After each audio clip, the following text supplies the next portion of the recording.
నాన్న కథ చెప్పవా? మీరు వింటున్నారు kid stories in Telugu podcast by Sitaram, Reyansh and Snigdha. ఈ పాడ్కాస్ట్ నచ్చితే లైక్ చేయండి, షేర్ చేయండి, సబ్స్క్రైబ్ చేయండి అండ్ ఫాలో అవ్వండి. రేయాంష్, మనం ఏం వింటున్నాం? బేతాళ కథలు. బేతాళ కథల్లో ఇప్పుడు ఇంకో కథ. బేతాళుడు, శవంలో ఉన్న బేతాళుడు విక్రమార్కుడికి చెప్తున్నాడు. విక్రమార్క, పూర్వము మల్లికాపురం అనే నగరం ఉండేది.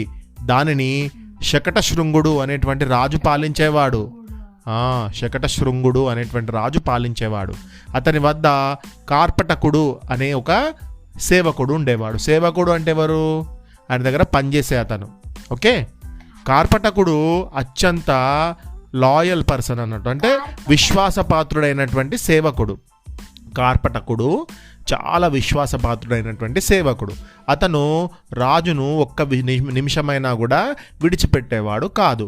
రాజుని కంటికి రెప్పలా కాపాడుకునేవాడు. ఒకనాడు రాజు వేటకు బయలుదేరాడు. రాజుతో పాటు అతని వెంట ఉండేవాళ్ళు కూడా బయలుదేరారు.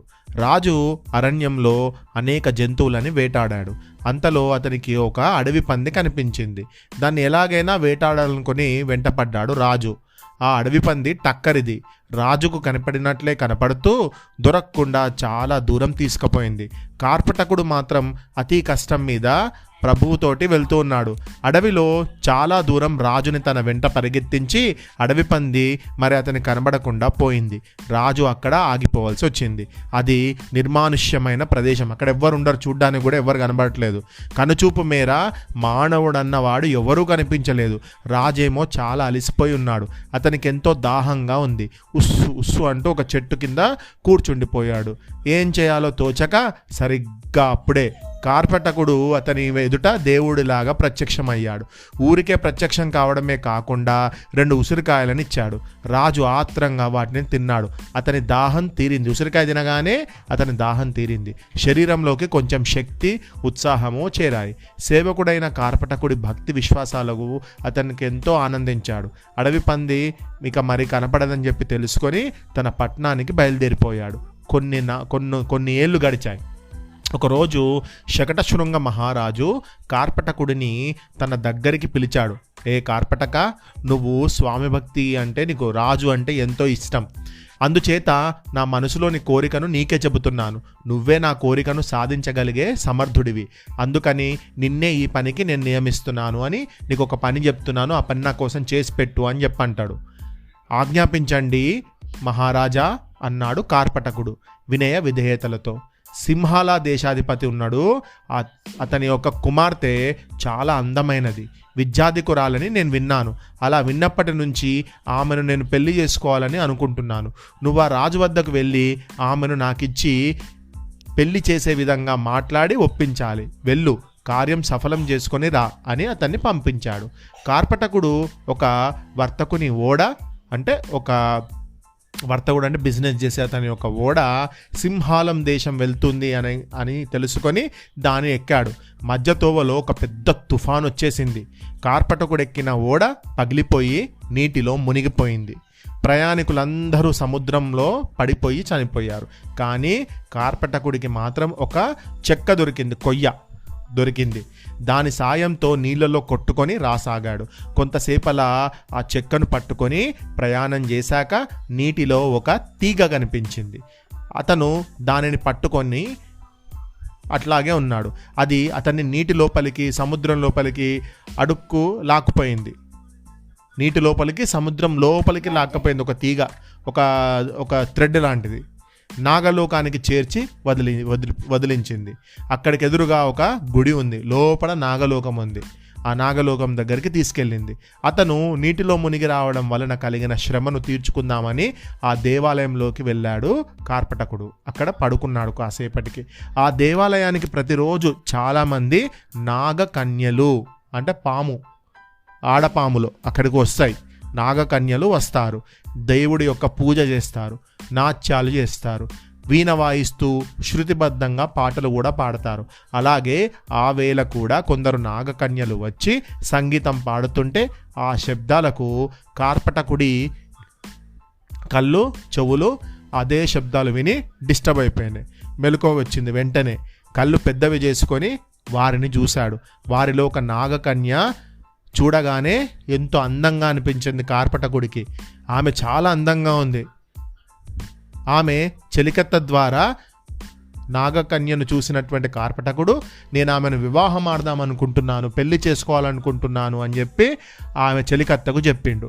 ఆ బాటసారి నీ మీద మనసు పడ్డాడట, నీపై ప్రేమ కలిగి మైమర్చిపోతున్నాడట అని చెప్పింది.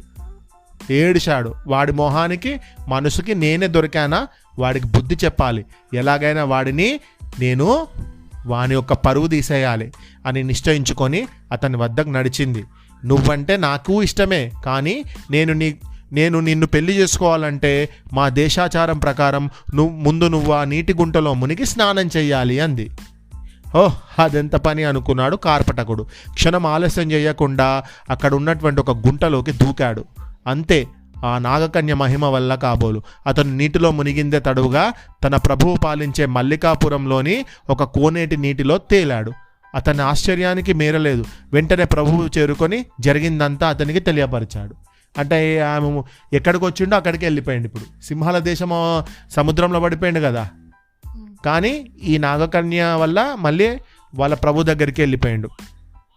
ఆ నాగకన్య మహిమ వల్ల కాబోలు అతను నీటిలో మునిగిందే తడువుగా తన ప్రభువు పాలించే మల్లికాపురంలోని ఒక కోనేటిలో తేలాడు. అతని ఆశ్చర్యానికి మేరలేదు. వెంటనే ప్రభువుని చేరుకొని జరిగినదంతా అతనికి తెలియపరిచాడు. రాజు చాలా ఆశ్చర్యపడి, నువ్వు చూసిన స్త్రీని నాకు చూపించమని అడిగాడు. అప్పుడు కార్పటకుడు తాను మునుపు వెళ్ళిన మార్గములో రాజును తీసుకువెళ్ళి నాగలోకమందలి దేవాలయం చేర్చి ఆ నాగకన్యను కూడా చూపించాడు. కార్పటకుడు అంతకుముందు ఇష్టపడ్డటువంటి ఆ నాగకన్య నిజంగానే ఎంతో సౌందర్యంతో వెలిగిపోతుంది. మిగిలిన వారి మధ్య ఆమె ఎంతో అందంగా కనిపిస్తుంది. రాజుకు కూడా ఆమె రాజును చూసిందే తడువుగా రాజు అంటే ఇష్టం ఏర్పడింది ఆమెకు. అతనికి ముందుకు వచ్చి, రాజా, నీకేది కావాలంటే అది నేను ఇవ్వగలను, దయ ఉంచి నువ్వు నన్ను పెళ్లి చేసుకో అని అన్నది. రాజును చూడగానే ఇష్టపడ్డది. కార్పటకుడు అంటే పని చేసేవాడు కదా, వాడిని చూడగానే ఇష్టపడలేదు అంటూ వేడుకుంది. ఆమె మాటలకు రాజు, ఓ సుందరి, ఇతను నా కొడుకు వయసులో ఉన్నాడు, నాకంటే అన్ని విధాలా గొప్పవాడు, ముందు అతన్ని నువ్వు పెళ్లి చేసుకో అన్నాడు కార్పటకుడిని చూపిస్తూ. రాజే అలా అన్నాక చేసేది ఏమి ఉంది ఇంకా? సరే, మరి అతన్ని పెళ్లి చేసుకున్న తర్వాత నేను నిన్ను పెళ్లి చేసుకుంటా అన్నది ఆ నాగకన్య. అనగానే రాజు సరే అన్నాడు. ఇక నాగకన్య ఆ కార్పటకుణ్ణి పెళ్లి చేసుకోవాలనుకుంది. కార్పటక, నేను ఆ వేళ అరణ్యంలో అతి దాహంతో బాధపడుతుండగా నువ్వు నాకిచ్చిన 2 ఉసిరి పళ్ళలోనూ ఒకదానికి ఈ నాగకన్యను నీకు నేను ఇచ్చి పెళ్లి చేస్తున్నాను కాబట్టి సరిపోయింది. ఇంకొక పండుగ మాత్రమే నేను రుణపడి ఉన్నాను, ఎందుకంటే నువ్వు నా దాహం తీర్చినావు కాబట్టి నేను కూడా నీకేదో ఒకటి ఇవ్వాలి అని చెప్పి నేను ఈమెను ఇచ్చి పెళ్లి చేస్తున్నాను అంటాడు. ఇక మునుపు కార్పటకుడు మునిగిన నీటి గుంటలో తాను మునిగి తన నగరంలోకి వెళ్ళిపోయాడు. కార్పటకుడు నాగలోకంలో సౌందర్యవతితో హాయిగా సుఖంగా గడపసాగాడు. రాజా ఇప్పుడు ఏం చేసిండు? వెంటనే పెళ్లి చేసుకుంటా అని చెప్పి అన్నాడు కదా, కానీ చెప్పేసేసరికి నువ్వు ఇతన్నే పెళ్లి చేసుకో అని చెప్పిండు. రాజు మునిగేసరికి వెంటనే తేలిండు, ఎక్కడికి తన రాజ్యంలోకి తేలిపోయిండు. కార్పటకుడు మాత్రం ఆ నాగకన్యతోటే పెళ్లి చేసుకొని హాయిగా ఉన్నాడు అక్కడే. మరి ఇప్పుడు భేతాళుడు అడుగుతున్నాడు విక్రమార్కుడిని, రాజా, వీరిద్దరిలో ఎవరిద్దరిలో? కార్పటకుడును ఇంకో ఆ మహారాజు ఇద్దరిలో ఎవరు చేసినటువంటి ఉపకారం గొప్పదో నిర్ణయించి చెప్పు. సమాధానం తెలిసి కూడా చెప్పకపోయావో తెలుసు కదా ఏమవుతుంది, నీ తల ముక్కలవుతుంది అంటూ హెచ్చరించాడు భేతాళుడు. విక్రమార్కుడేమీ అంత కఠినమైన ప్రశ్నలా అనిపించట్లేదు. అప్పుడే వెంటనే నోరు తెరిచాడు విక్రమార్కుడు. భేతాళ, శకటశృంగుడు రాజు, కార్పటకుడు అతని వద్ద సేవకుడు. సేవకుడు స్వామి భక్తిని ప్రదర్శించడం అతని విధే తప్ప అదనపు గొప్పతనమేమీ కాదు. అంటే ఎప్పుడైనా కూడా లాయల్గా ఉండాలి. వర్క్ చేసే వాళ్ళు ఎవరైనా కూడా తన ఓనర్కి లాయల్గా ఉండాలి. కనుక అరణ్యములో దాహముతో ఉన్న రాజుకు కార్పటకుడు ఉసిరి పండ్లను ఇచ్చుటలో ధర్మమే ఉంది. కానీ రాజు ఈ మేలుని మర్చిపోవడము, ఆ మేలును రాజు అనేటువంటి వాడు ఏం చేసిండు, ఈ కార్పటకుడు చేసినటువంటి మేలుని చాలా గొప్పగా ఫీల్ అయిపోయిండు. అంతేనా? రాజు ఈ చేసిన మేలును మరవకపోవడము, ఆ మేలును రుణంగా భావించి ప్రత్యుపకారం చేసి తీర్చుకోవడము అతని చిత్తశుద్ధికి, విశాల హృదయాన్ని, ఇంకా ఈక్వాలిటీ, సమాన భావాన్ని తెలియజేస్తాయి.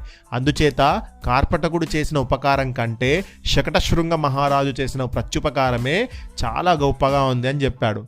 నిజమే అని అంగీకరించాడు బేతాళుడు.